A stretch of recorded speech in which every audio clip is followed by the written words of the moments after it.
Do you really understand and empathize with the buyer's experience and how getting it right can really change your outcomes? That's what we're exploring in today's closing time.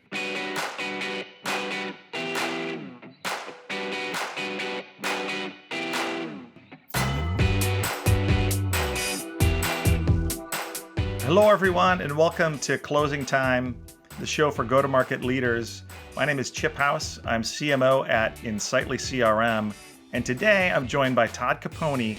Todd is an author of the awesome book, The Transparency Sale, as well as consultant and speaker in the field of sales. Welcome, Todd. Thanks for having me. So, Todd, you really know that I'm kind of a geek at heart, and I heard about your approach to empathy in selling and the concept of clinical empathy. Can you tell me more about what that's about? Well, yeah, if you scroll through LinkedIn today, like everybody's talking about, oh, it's so important to be empathetic, right? But then underneath it, they describe what is really sympathy. Now, empathy, like you said, it's being able to see the world through the eyes of those that you're interacting with. And when you think about like medical doctors, when they go to school and they go get their medical degree, a big chunk of what they learn is, like the neck bones connected to the head, or whatever, whatever they like, all that stuff. But they also learn the most important skill, which is clinical levels of empathy, right? Being able to experience the highs and lows of the people that they're trying to diagnose and help out, because that is the key between just being somebody who's spouting off directions and being somebody who's truly a partner to those individuals. And I think there's a lot of lessons to be learned through the lens of clinical levels of empathy in the selling world.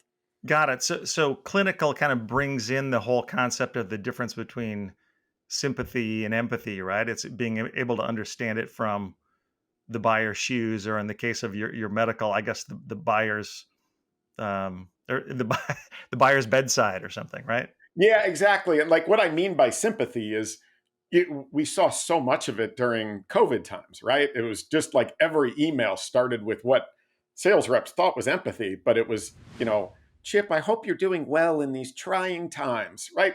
That's not empathy, that's sympathy.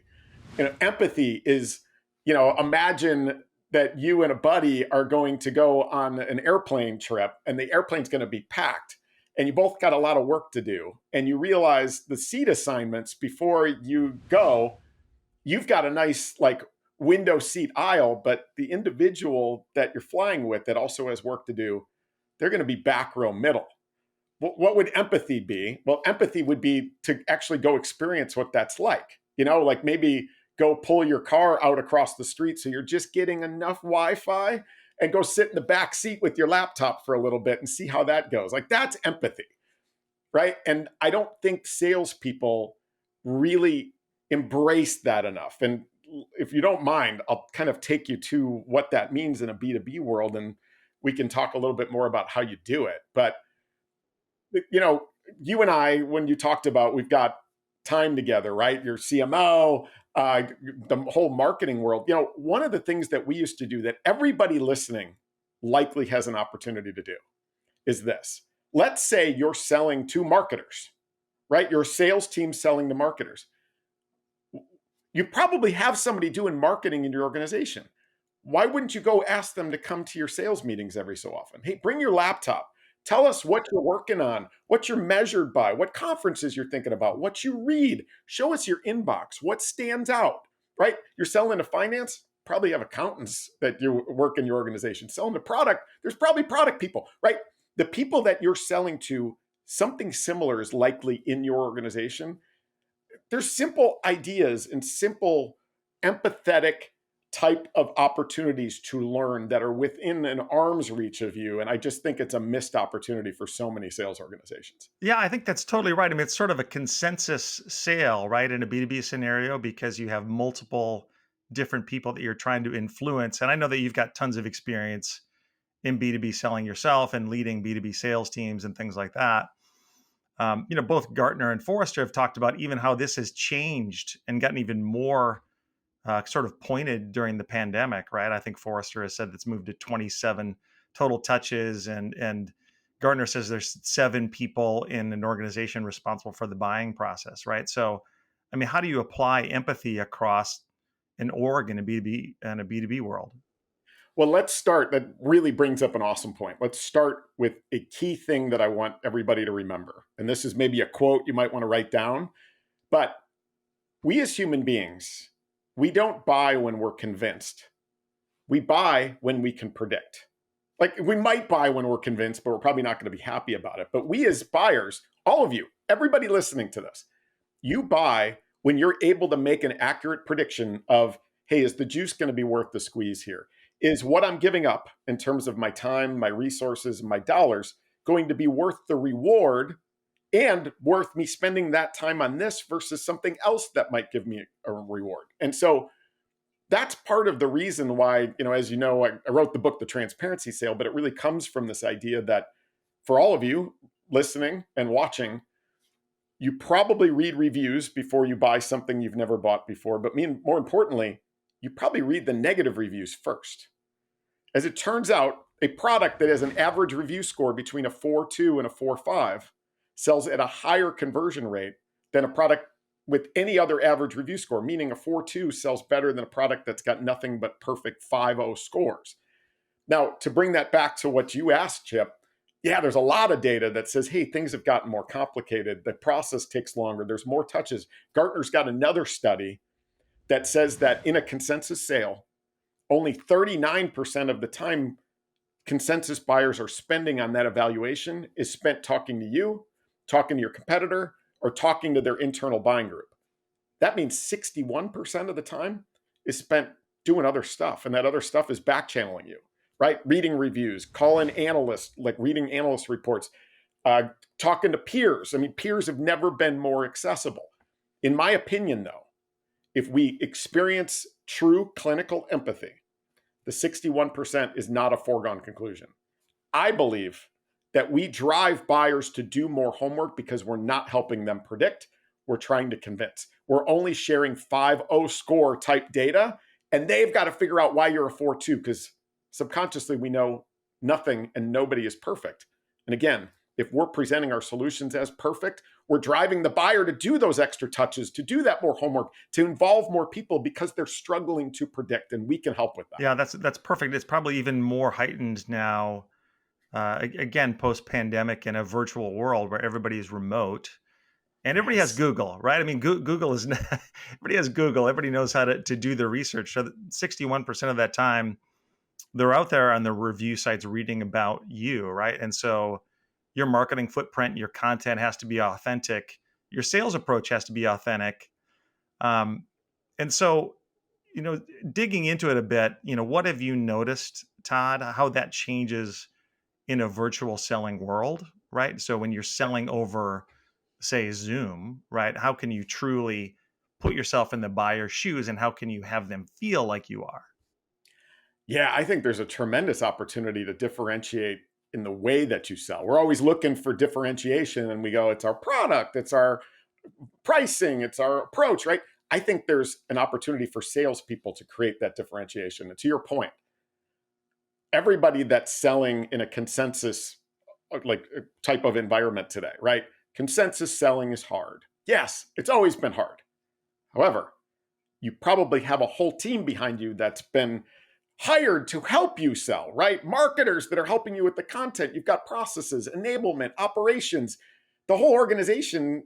The reason companies fail ultimately is due to lack of sales. So a whole organization is there to support sales, right? Consensus selling, yeah, it's hard selling to multiple buyers in an organization. But I would argue consensus buying is and has always been harder. If you're selling a more complex solution or something that requires more touches, your buyers have probably never bought anything like that before. If they have, maybe it's once a year, twice a year. I mean, their job is to execute. It's not to buy. Your job is to sell, right? And as a result, that's harder. But to your point, remember, all your buyers are now remote. So consensus buying has always been harder. Remote consensus buying, infinitely harder. Your buyers don't have the opportunity to go build that consensus and support throughout the organization by just running into people in the parking lot or grabbing coffee in the break room. It just doesn't happen as much. And when we can see that and we have that lens, that's clinical empathy to understand that. How do we help? Well, I believe that salespeople helping to do the homework for the buyer is a clear and clear opportunity to differentiate in the way you sell. And what that means is we got to stop presenting our solutions as though they're perfect. Because again, we're driving the buyer to do more homework. We're making it harder on them already. Why can't we embrace? This is a term from supermodel Tyra Banks, but she calls it being flawsome, right? Which is to embrace your flaws, but know that you're still awesome. Why can't we do that with our solutions? To embrace what we give up to be great at our core. None of you does all things for all people. Let's go in and be able to lead with, hey, listen, we're not the greatest at this. If that's going to be important, let's talk about that now. Our competitor does this better than us. We give that up to be great at this. Hey, our pricing, we're kind of at the higher end. If that's going to be heartburn, let's talk about that now. Embrace the things that you know that buyer might struggle with. Lose fast. But what you end up doing is you win faster because you're doing the homework for them. Your win rates go up. Big part of that is because you're qualifying in better, but you're also qualifying out better. Oh, and the other benefit is you make it really hard on your competitors too. So that's clinical empathy. Do the homework for the buyer. It's a huge opportunity for you to differentiate, make it easy. Because remember, remote consensus buying has never been harder. Yeah, because these days most companies are not selling that way, right? So when you are sort of radically open and honest and transparent, it feels different. And so I would think it would affect your ability to close and the outcomes for selling. But I mean, what kind of metrics or improvements have you seen, Todd? Well, we've seen, so there's one story that I often tell, and it has to do with that, like how we give up things to be great at our core, right? There was two main stats that came out of that. So the first deal that I tried it with, I walked into a buzzsaw, right? It was a big apparel manufacturer in New York, Calvin Klein, for anybody scoring at home. I walked in not knowing that I was going to have to give a presentation. This room filled with their head of e-commerce and a bunch of people. I thought we were just having coffee. They're asking me to present. Head of e-commerce starts the conversation by looking at me with like this death stare and like, Todd, listen, we're looking at you. We're looking at your competitor. How are you better? Like I could feel all the eyes of the room go on me, right? And I was like, you know what? I'm going to try this because I know how we all consume. So why not? And so how I answered was, hey, listen, would you mind if I started with how they're better than us? And I know that sounds crazy, but they just released an add-on to their core technology that not only do we not have, not even on our roadmap, right? And if that's going to be important consideration, hopefully we can save each other some time here. You've got a whole team in here. You're about to write an RFP. Like nobody wants to write one. No one wants to fill one out. No one wants to read them. And then if it turns out that that's going to be important, like you're going to have us fly to New York and the whole rigmarole, right?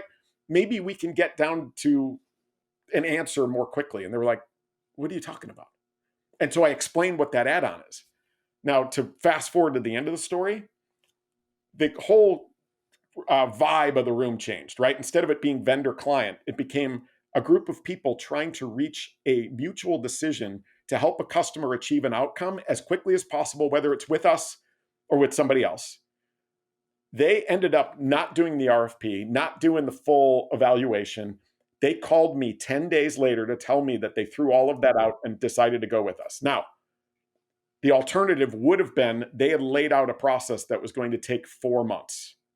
We took 4 months down to 10 days and we kept doing it. And Power Reviews became Chicago's fastest growing tech company in Chicago from 2014 to 2017, according to Deloitte. That's a key one, right? Number one. And then the quick second to that is we found that our pipeline efficiency went way up, right? Like we just historically talk about, you always got to have 4x your quota in pipeline, right? Well, that means that we're only going to close 25%, right? That it's filled with crap. Wow, could we actually qualify in and out faster so we get that down to 2x? So our time, which is our most precious inventory, is spent on those opportunities that we should win. And we found that our win rates went way up, pipeline efficiency went way up. But most importantly, remember back to that 61%, we shrunk that. It's not a foregone conclusion when you embrace transparency and you embrace clinical empathy. Todd, thank you so much for that story. And thank you for joining us today. Thanks for having me and giving me a platform for my rants. Of course, Todd, anytime you want to rant, you're welcome back. And thanks to all of you for joining us today on this episode of Closing Time, the show for go-to-market leaders. Make sure you subscribe, tick the bell so you don't miss any episodes, and we'll see you next time.